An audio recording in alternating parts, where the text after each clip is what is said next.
Good morning. Moment of denial. This is going to be a controversial lesson, quick as it may be.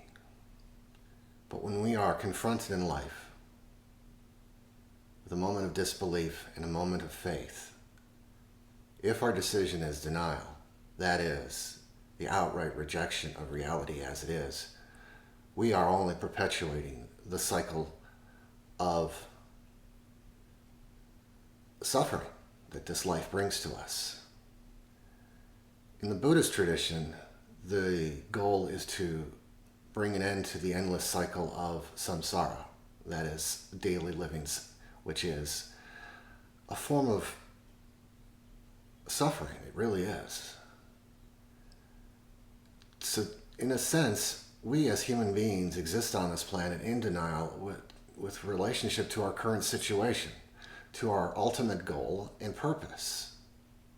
We live in independence from everybody else, believing this or that we want to when it's just not convenient. We live in denial.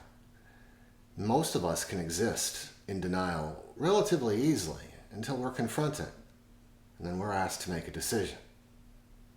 In this current health situation, many people have been confronted with overwhelming evidence to the complexity and the severity of what's going on.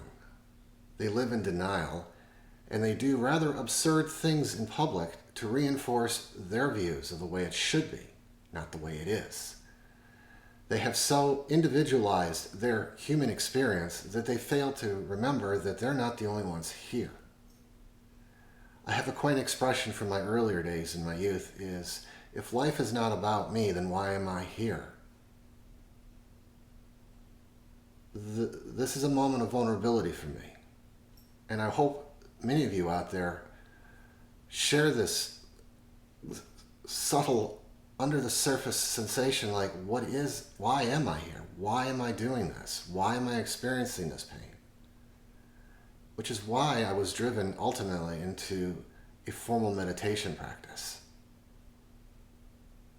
And that is to end the cycle of denial, to free myself from this endless, repetitive cycle of rebirth, and to move on to wherever it is I need to be. Some would call it nirvana, others call it this or that. Choose any word you wish.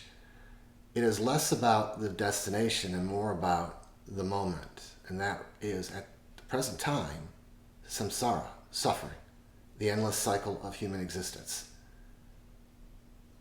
So stop for a moment and consider, am I living in denial? Is this my moment to wake up? I don't like to use the word enlightenment because a lot of people are enlightened here and there, now and then, when they realize a special insight to something. But when you finally wake up from the dream that we're living, it is such a transformative moment that you can't help but sit with it and be present.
So be still and know.